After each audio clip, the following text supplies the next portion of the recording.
Hello friends, welcome to exam Mantra. दोस्तों, अगर आप एसएससी, बैंक, रेलवे, पुलिस, लेखपाल आदि प्रतियोगी परीक्षाओं की तैयारी करते हैं तो दोस्तों इस चैनल को सब्सक्राइब कीजिए, शेयर कीजिए और बगल में आए बेल आइकन को ज़रूर दबाइए। धन्यवाद। स्वागत करता हूं दोस्तों आपके अपने यूट्यूब चैनल एग्जाम मंत्र में। दोस्तों, हम पिछले वीडियो में देख चुके हैं 200 प्रश्न। अब हम देखेंगे उससे आगे की सीरीज। पिछले 2-3 दिनों में गैप हो चुका है, लेकिन अब गैप नहीं होगा।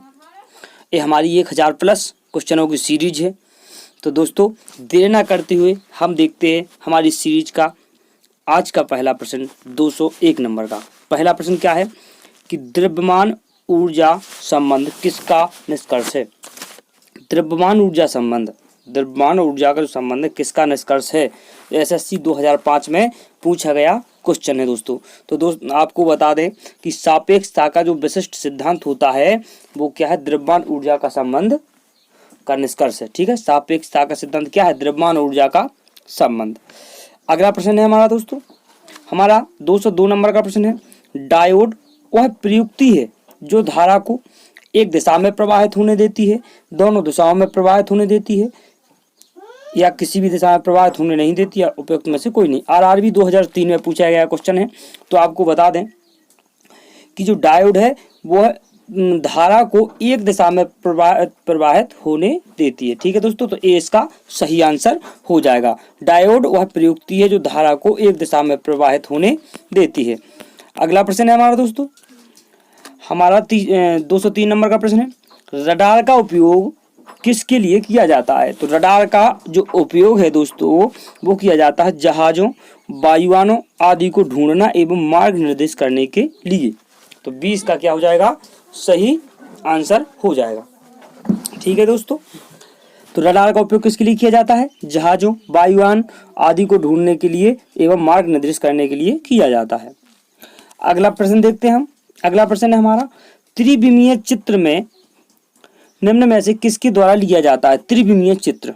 ठीक है दोस्तों, तो होलोग्राफी द्वारा, फोटोग्राफी द्वारा, क्रोमेटिक द्वारा या रेडियोग्राफी द्वारा। यूपीपीसीएस 1990 में पूछा गया क्वेश्चन है, बहुत ही इंपॉर्टेंट क्वेश्चन है दोस्तों।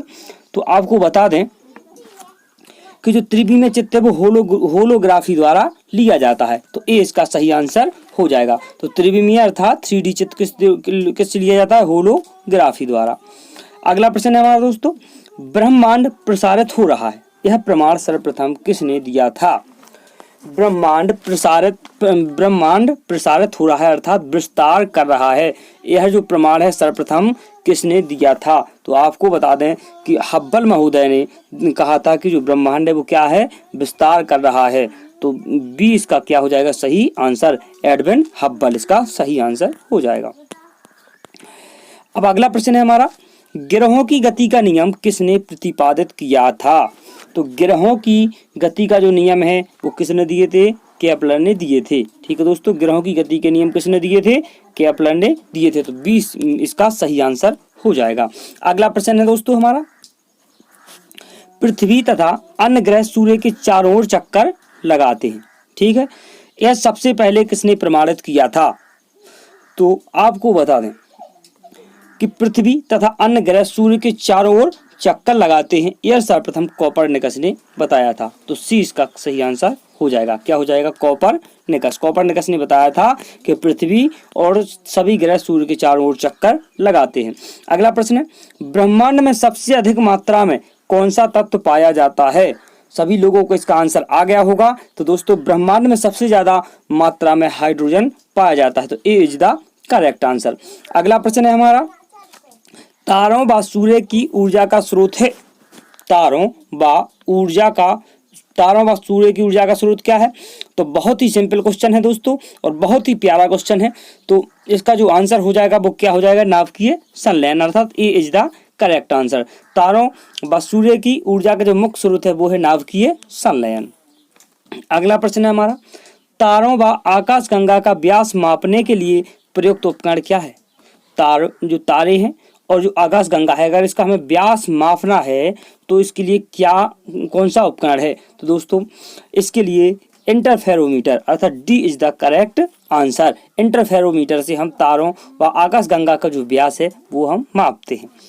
अगला प्रश्न हमारा अगला प्रश्न है कि दो ग्रह जिनके कोई उपग्रह नहीं है, हमें बताना है कि दो ग्रह भी कौन कौन से ग्रह हैं जिनका कोई उपग्रह नहीं है। तो दोस्तों बुध और शुक्र क्या है, इनके कोई उपग्रह नहीं है, तो B is the correct answer. बुध और शुक्र के कोई उपग्रह नहीं है। अब जिस दिन हम आपको भूगोल पढ़ाएंगे उस दिन आपको डिटेल से एक एक चीज बताई जाएगी और आपको ऐसी समझ में आएगी कि आपने कभी भूलने की आप कोशिश भी नहीं कर सकते।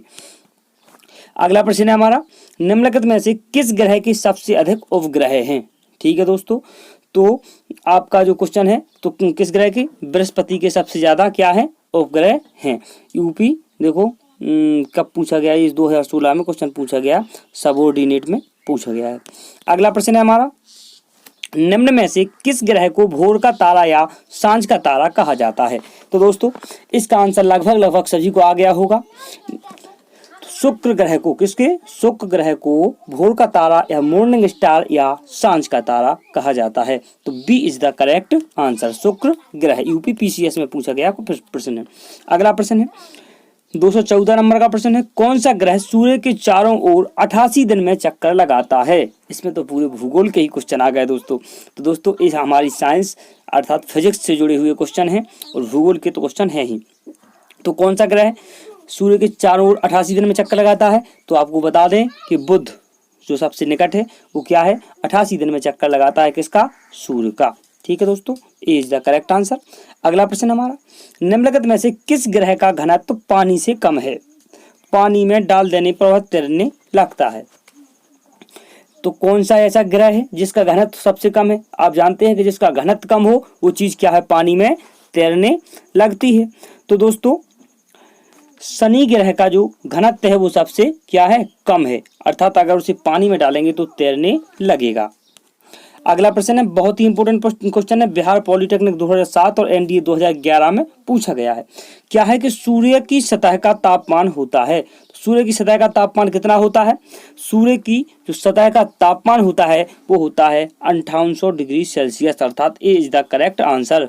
5800 डिग्री सेल्सियस अर्थात 5800 डिग्री सेल्सियस। अगला प्रश्न है हमारा, अगला प्रश्न क्या है, सूर्य के सबसे निकट तारा कौन सा है। सूर्य के सबसे निकट तारा कौन सा है। तो सूर्य के जो सबसे निकट तारा है वो है प्रोक्सिमा सेंचुरी, अर्थात D is the correct answer. सभी किताबों में बताया जाता है, बहुत लोगों को इसका आंसर आ भी गया होगा। अगला प्रश्न देखते हैं, नेपच्यून की खोज किसने की थी। नेपच्यून की खोज किसने की थी। तो दोस्तों गैले ने नेपच्यून की खोज की थी, तो ए इज द करेक्ट आंसर। अगला प्रश्न है हमारा, सूर्य के निकटतम ग्रह, सूर्य के निकटतम स्थित ग्रह कौन सा है। दोस्तों अभी हमने आपको बताया था कि बुध सूर्य के सबसे निकटतम है और यह 88 दिन में क्या करता है, परिक्रमा करता है, तो ए इज द करेक्ट आंसर। अगला प्रश्न है हमारा, सौरमंडल का सबसे छोटा ग्रह कौन सा है। तो सौरमंडल का सबसे छोटा ग्रह भी क्या है, बुध है, अर्थात A is the correct answer. तो सौरमंडल का सबसे छोटा ग्रह भी क्या है, बुध है, सबसे पास भी बुध है और 88 दिन में परिक्रमा करता है। अगला प्रश्न है हमारा, सौरमंडल का सबसे बड़ा ग्रह कौन सा है। तो सौरमंडल का जो सबसे बड़ा ग्रह है वो है बृहस्पति, B is the correct answer. ठीक है दोस्तों, बिहार पॉलिटेक्निक 2007 और एमपी जेई में 2014 में पूछा गया है।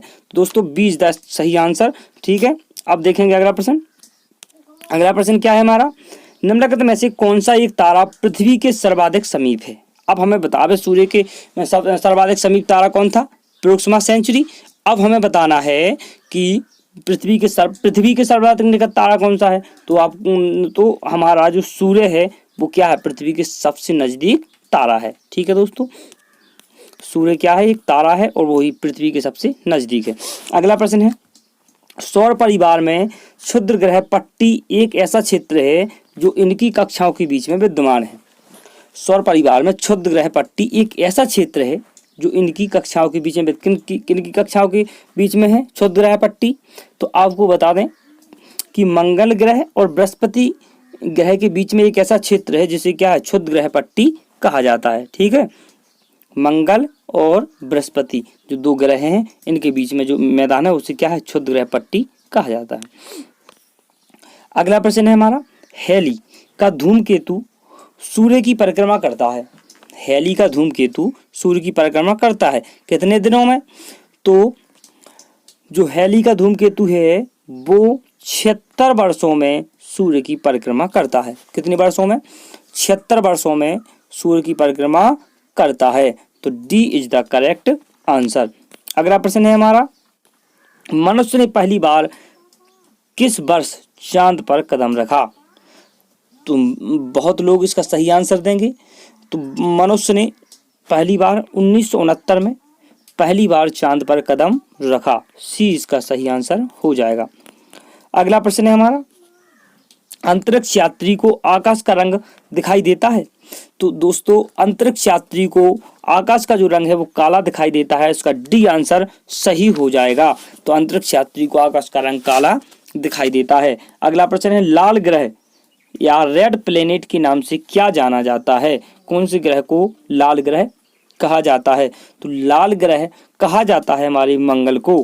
किसको? मंगल को। जब हम पढ़ाएंगे तो इसकी आपको ट्रिकें भी बताएंगे कि किस प्रकार से हम याद रखें कि कौन सा ग्रह लाल है, कौन सा पास है, कौन सा दूर है, कौन सा बड़ा है और कौन सा छोटा है। यूपी देखो बीएड 2013 में पूछा गया क्वेश्चन है। अगला प्रश्न है हमारा, पृथ्वी सूर्य का एक चक्कर कितने समय में पूरा करती है? तो दोस्तों इसका आंसर बहुत लोग करेक्ट देंगे। तो पृथ्वी जो सूर्य का परिक्रमा करती है वो 365.25 दिन में पूरा करती है। तो सी इज द करेक्ट आंसर। अगला प्रश्न है हमारा, पेरिस स्थित अंतरराष्ट्रीय खगोलीय संघ IAU के माइनर प्लेनेट सेंटर को प्लूटो को कौन सा नया नाम दिया है? पेरिस स्थित अंतरराष्ट्रीय खगोलीय संघ IAU के माइनर प्लेनेट सेंटर ने प्लूटो को कौन सा नया दिया है? तो आपको बता दें कि 134340, ठीक है, 134340 माइनर प्लेनेट सेंटर ने प्लूटो को नया दिया है। ठीक है। अगला प्रश्न है हमारा, मीथेन जिसके वायुमंडल में उपस्थित है वह है, मीथेन जो गैस है वह कौन सा ग्रह है? क्वेश्चन ऐसा भी बन सकता है कि वह कौन सा ग्रह है जिसके वायुमंडल में मीथेन गैस उपस्थित है। यूपी PCS 2010 में पूछा गया क्वेश्चन है। तो आपको बता दें कि बृहस्पति जो ग्रह है उसके वायुमंडल में मीथेन गैस उपस्थित है। तो सी इसका सही आंसर हो जाएगा। अगला प्रश्न है हमारा, एक खगोलीय इकाई निम्न में से किसकी औसत दूरी है? एक खगोलीय इकाई, तो खगोलीय इकाई है पृथ्वी और सूर्य के बीच की औसत दूरी। ठीक है, पृथ्वी और सूर्य के बीच की जो औसत दूरी है उसे क्या कहते हैं? खगोलीय इकाई कहते हैं। ठीक है दोस्तों, अगला प्रश्न देखते हैं हम। ये भी MPSC 2010 में पूछा गया। अगला प्रश्न है, ब्लैक होल के सिद्धांत को किसने प्रतिपादित किया था? तो ब्लैक होल के जो सिद्धांत है उसको S चंद्रशेखर ने प्रतिपादित किया था और चंद्रशेखर सीमा दी थी 1.44 चंद्रशेखर सीमा का मान इन्होंने बताया था।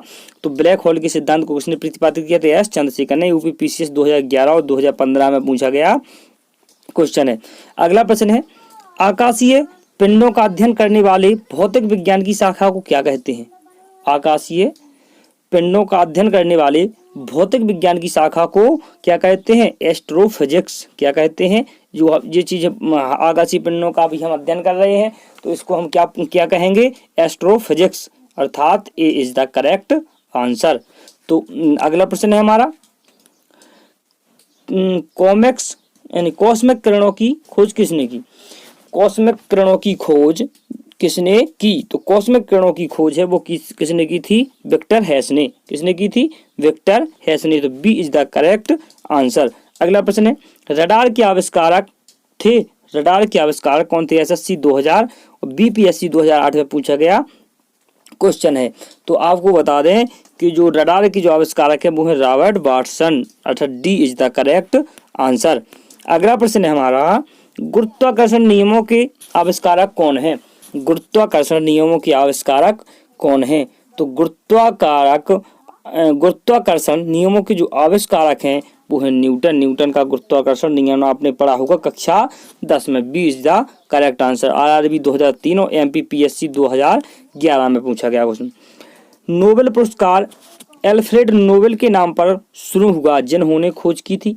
अल्फ्रेड नोबेल, जो नोबेल पुरस्कार है अल्फ्रेड नोबेल के नाम पर शुरू हुआ। इन्होंने किसकी खोज की थी? तो आपको बता दें कि इन्होंने डायनामाइट की खोज की थी। कहाँ है dynamite? D is the correct answer. तो आरआरबी 2003 और आईबीपीएस 2014 में पूछा गया क्वेश्चन है। तो अल्फ्रेड नोबेल ने किसकी खोज की थी? डायनामाइट की खोज की थी और इन्हीं के नाम पर नोबेल पुरस्कार दिया जाता है। अगला प्रश्न है हमारा 238 नंबर का। टेलीविजन का आविष्कार किसने किया था? जी, आरआरबी 2003 में पूछा गया क्वेश्चन है। तो टेलीविजन का जो आविष्कार है वो किया था जे.एल. बेयर्ड ने, अर्थात सी इज द करेक्ट आंसर। हमारा अगला प्रश्न है 239 नंबर का प्रश्न है। राइट ब्रदर्स ने किसका आविष्कार किया? राइट ब्रदर्स ने दोस्तों, राइट ब्रदर्स ने किसका आविष्कार किया था? विमान का। 2002 आरआरबी में पूछा गया क्वेश्चन है, तो सी इसका सही आंसर हो जाएगा। राइट ब्रदर्स ने विमान का आविष्कार किया था। ठीक है दोस्तों, अब अगला प्रश्न है हमारा एक्सरे का आविष्कार किसने किया था? तो आपको बता दें कि रोंटगन ने, डब्ल्यूसी रोंटगन ने किसका आविष्कार किया था? एक्सरे का आविष्कार किया था। तो 20 का करेक्ट आंसर हो जाएगा। अगला प्रश्न है हमारा परमाणु बम का विकास किसने किया? तो दोस्तों परमाणु बम का जो विकास है वो किया था रॉबर्ट ओपेनहीमर, अर्थात A is the correct answer. J Robert Oppenheimer. SSC में पूछा गया क्वेश्चन है। अगला प्रश्न है हमारा प्रक्षेपास्त्र का विकास किसने किया था? प्रक्षेपास्त्र का विकास किसने किया था? तो दोस्तों प्रक्षेपास्त्र का विकास है जो बर्नस बॉन ब्राउन ने किया था। A is the correct answer. किसने किया था? बर्नस बॉन ब्राउन ने किया था। तो इसका कितना आंसर हो जाएगा? ए इज द करेक्ट आंसर। अगला प्रश्न है हमारा हाइड्रोजन बम किसने विकसित किया था? हाइड्रोजन बम किसने विकसित किया था? एसएससी 2002 और पीसीएस 2015 में पूछा गया क्वेश्चन है। तो हाइड्रोजन बम किसने? एडवर्ड टेलर बीज द करेक्ट। एडवर्ड टेलर ने हाइड्रोजन बम को विकसित किया था। 20 का सही आंसर हो जाएगा। अगला प्रश्न है इलेक्ट्रॉन सूक्ष्मदर्शी का आविष्कार किसने किया था? तो इलेक्ट्रॉन सूक्ष्मदर्शी का जो आविष्कार है वो नोल और रुस्का ने किया था। A is the correct answer. SSC 2004 में पूछा गया क्वेश्चन है। आज का लास्ट प्रश्न है हमारा स्कूटर के आविष्कारक कौन है? स्कूटर के आविष्कारक कौन है? तो दोस्तों इसका आंसर आपको कमेंट बॉक्स में लिख के बताना है, स्कूटर के आविष्कारक कौन है। ठीक है दोस्तों, आरआरबी 2005 में पूछा गया क्वेश्चन है। अगर आप भी आरआरबी की तैयारी करते हैं, आरआरबी पुलिस बैंक रेलवे किसी भी एग्जाम की तैयारी करते हैं, तो आपके लिए ये क्वेश्चन बहुत ही इंपॉर्टेंट होने वाले हैं। और दोस्तों हमने आपसे कहा था कि कोई भी क्वेश्चन आपका बाहर नहीं होगा साइंस से। ठीक है दोस्तों, तो अभी हमारी फिजिक्स वाली सीरीज चल रही है और इसमें हम लोग 245 क्वेश्चन कर चुके हैं। हम इसमें करते हैं 20 मिनट में 40। आज तो हमने 45 क्वेश्चन किए हैं। ठीक है दोस्तों, अब प्रतिदिन सुबह 6 बजे साइंस की वीडियो अपलोड होगी। दोस्तों आप लोग देखना ना भूलें। धन्यवाद।